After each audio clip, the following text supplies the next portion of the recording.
Assalamualaikum warahmatullahi wabarakatuh. Barangkali ada yang membutuhkan pilar cor untuk rumah Anda, bisa hubungi nomor di bawah ini.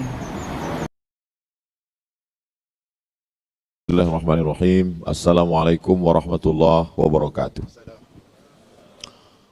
Alhamdulillah wassalatu wassalamu ala Rasulillah wa ala alihi wa sahbihi wa man tabi'ahu wa mawala. Jadi pada kesempatan ini saya akan bacakan, saya akan huraikan beberapa nabi, para ulama menghadap Allah Subhanahu wa taala. Lepas itu nanti saya kembalikan kepada host moderator kita akan soal jawab. Yang pertama Nabi Nuh alaihi salam. Nabi Nuh itu pesan dia sebelum meninggal. Biasanya kita kalau nak pergi, semua yang amat sangat penting kita kumpulkan, manakala kita akan pergi. Saya akan pergi umrah ke Makkah Al-Mukarramah, tolong jaga semua rumah, jangan sampai ada itu ini segala macam. Nah, manakala orang akan pergi yang lebih lama daripada setakat umrah, pergi menghadap Allah, tentulah pesan akhir itu pesan yang amat sangat penting. Maka Nabi Nuh pesan dia dua saja.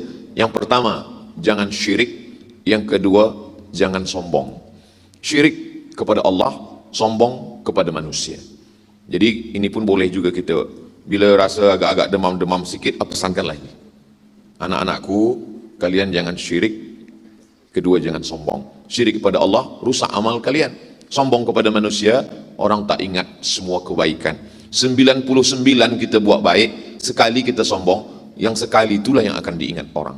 Bak kata orang Melayu, jangan kerana hujan sehari hilang kemarau setahun. Apa obat daripada dua penyakit ini?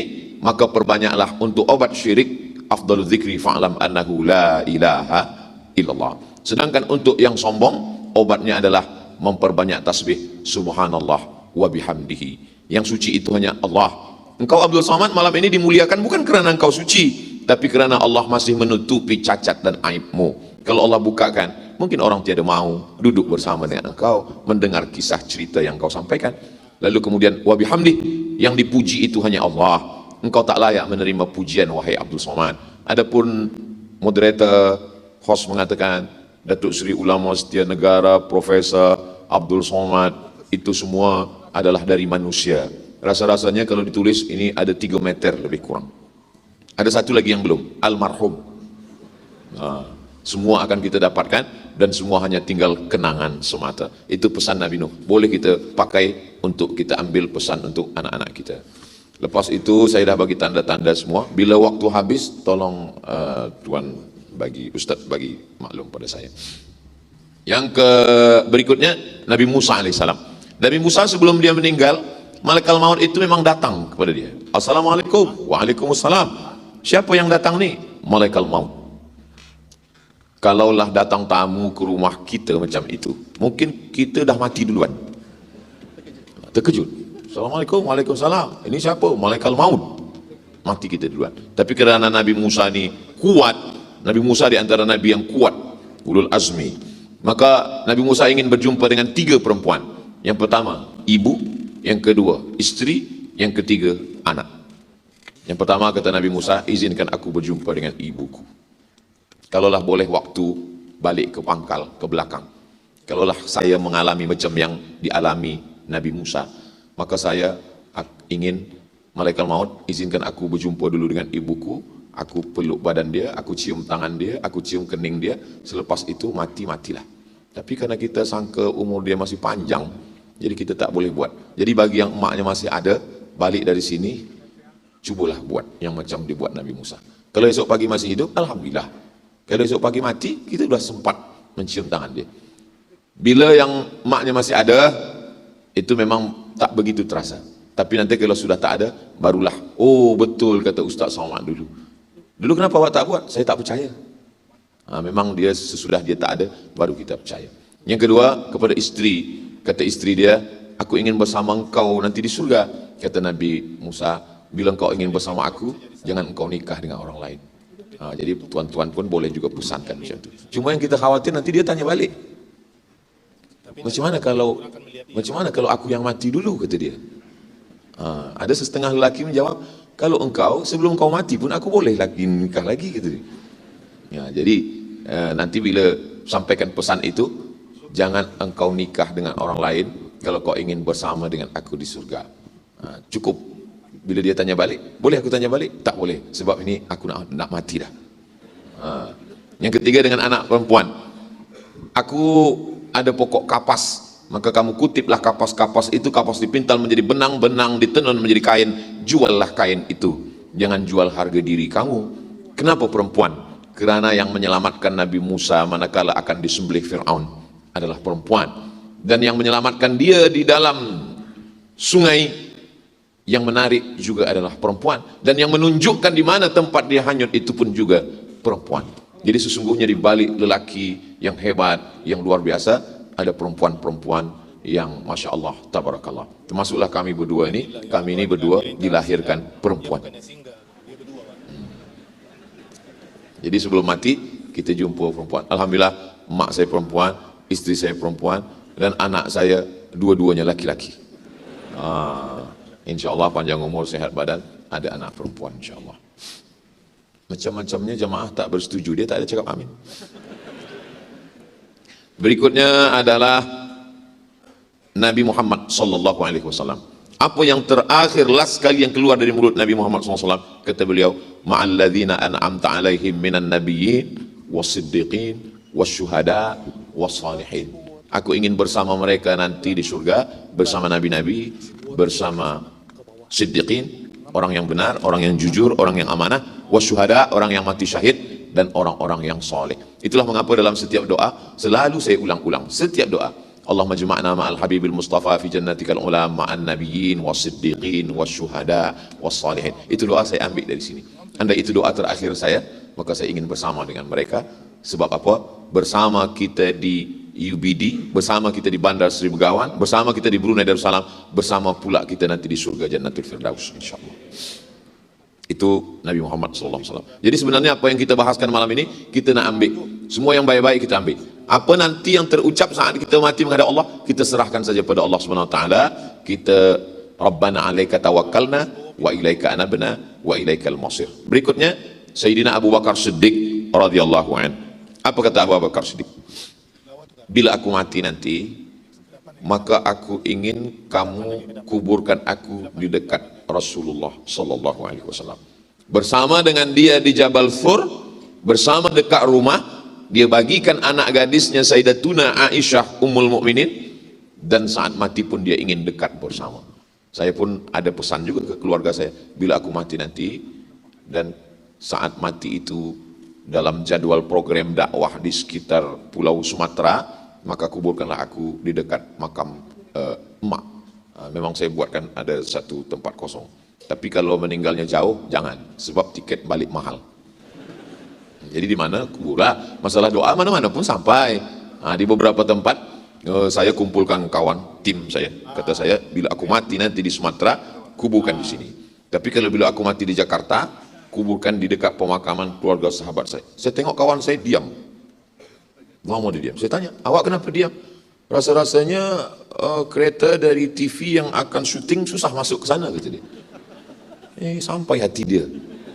Itu. Jadi kadang banyak. Selalu saya sampaikan ke kawan-kawan. Memang kalau kita tengok antara aku dengan engkau, antara kamu dengan saya, nampaknya yang lebih dulu ini nampaknya saya.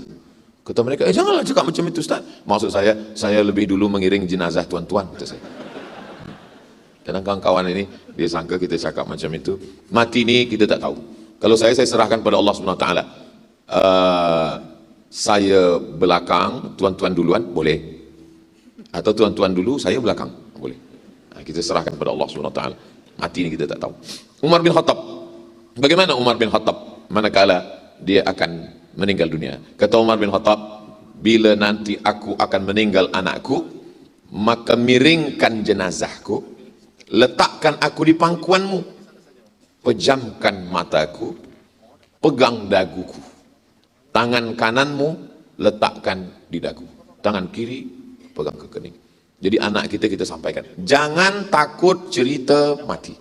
Sebab banyak orang sekarang, Ustaz cakap mati, Ustaz cerita mati. Manakala kita mati, semua terkejut. Pukul 1, pukul 2 malam, isteri menengok suami mata terbuka, dia pun takut. Yang katanya buah hati belayan jiwa, siang dan malam terbayang-bayang, makan tak kenyang, tidur tak lelap. Tapi bila kita mati, dia takut, dia pergi kepada Tuan Imam. Tuan Imam tolong pejamkan mata dia. Jadi kalau kita dah bagi duluan, kita bagi tahu, insya Allah dia tak terkejut. Nanti kau letakkan aku di pangkuanmu, pegang keningku, pegang daguku, tutupkan mata. Kenapa semua orang yang mati itu mata dia terbuka? Sebab ruh itu masuk ke dalam badan, nafaha, dihembuskan. Dan saat dia keluar pun berhembus juga. Berhembus dia dari mulut, dari hidung, berawal dari kaki. Dari kaki sejuk terasa sampai ke lutut, sampai ke pinggang, sampai ke dada, sampai ke hidung, berhembus keluar, mata menengok ruh itu keluar. Dan saat mata menengok keluar, yang paling ringan bukan melangkahkan kaki, bukan mengayun tangan, mengedipkan mata. Saat dia sudah keluar, menutupkan kelopak mata pun kita tak sanggup. Begitulah lemahnya manusia. Datang orang lain. Maka kalau ada orang yang sombong, jangan sombong. Sebab nanti menutupkan kelopak mata kita ni pun bukan kita, tapi orang lain. Muka surat 31. Utsman bin Affan. Utsman bin Affan, ada seorang lelaki namanya Roman bin Sarhan. Lalu kemudian dia masuk, apa kata dia? Ayyidinin anta ya na'sal. Hei orang tua. Kata Utsman bin Affan, aku bukan orang tua. Aku adalah Amirul Mukminin, Khalifatu Rasulillah, pengganti Rasulullah sebagai pemimpin umat Islam. Aku adalah Utsman ibnu Affan. Lalu kemudian dia menikam Utsman bin Affan dan meninggal dunia. Pada saat itu Utsman bin Affan sedang membaca Quran dan ayat yang dia baca adalah surah Al-Baqarah ayat 137. Fasayakfikahumullah. Allah mencukupkan engkau dengan mereka. Wahai Utsman bin Affan, fasayakfikahumullah. Saya ingin ambil pelajaran, mudah-mudahan kita mati menghadap Allah dalam keadaan sedang membaca Quran, dalam sedang sujud tahajud, dalam yang baik-baik. Betapa malunya anak kita bila ditanya, ayah kau mati sedang apa? Sedang game online. Na'udzubillah. Utsman bin Affan, Masya Allah, tabarakallah, mati sebagai seorang syahid. Syahid itu 3. Yang pertama, tak merasakan sakratul maut. Sakratul maut dia rasakan kal qarsi, seperti cubitan lembut di atas kulit yang lembut. Yang kedua, dia tak merasakan siksa kubur. Kita tiap-tiap hari minta selamat dari azab kubur. Yang ketiga, dia tidak ada masuk neraka, terus saja masuk ke dalam surga Allah. Itulah orang syahid. Makanya semua ingin ish kariman, hidup mulia, au mut syahidan, atau mati sebagai seorang yang syahid. Lalu kemudian berikutnya adalah Sayyidina Ali bin Abi Thalib. Apa kata Sayyidina Ali sebelum meninggal? Di antara semua yang meninggal ini yang paling panjang pesannya Sayyidina Ali. Tapi di antara semua pesan yang paling penting, di antara terpenting, apa kata dia? As-salah, as-salah, solat, solat. La takhafanna fillah laumata laim. Kalau benar solatmu, kau tak memikirkan cakap orang. Kalau kau masih memikirkan komen manusia, berarti hubunganmu dengan Allah belum kuat. Maka semua kita balikkan kepada Allah. Inna salati wa nusuki wa mahyaya wa mamati lillah. Kita tak penting lagi cakap orang.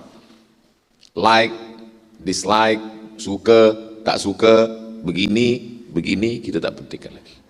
Oh, pahamlah kami sekarang mengapa Ustaz Abdul Somad ini tak terlampau penting pada komen-komen yang ada di Instagram, yang ada di YouTube dia. Rupanya dia dah sampai pada hakikat ini. Tak, saya belum sampai lagi. Lalu kenapa Ustaz tak ada balas komen-komen itu? Saya tak ada password. Halakam ru'un lam ya'rif qadrahu. Orang yang paling celaka adalah orang yang tiada tahu siapa diri dia. Saya orang yang paling tahu. Saya ni orangnya tidak penyabar. Saya masih lagi berpengaruh semua yang saya baca itu terhadap fikiran saya. Bila saya baca nanti saya emosi, saya marah, saya mengamuk, tak tentu arah. Maka saya bagi pada admin. Engkaulah yang baca ini semua. Saya intip-intip sikit aja. Ada saya baca, ada. Asal terasa kuat sikit saya tutup balik. Saya banyak beristighfar, minta ampun kepada Allah. Tapi pesan Sayyidina Ali ini, Masya Allah, tabarakallah. As-salah, as-salah, la takhafanna fillah laumata laim. Kalau benar salatmu, maka kau tak akan pernah takut, cemas, laumata laim. Sesiapapun yang mengejek, mengolok, membuli, mencaci maki, sumpah serapah, karena semuanya kau sudah serahkan pada Allah Subhanahu wa ta'ala. Berikut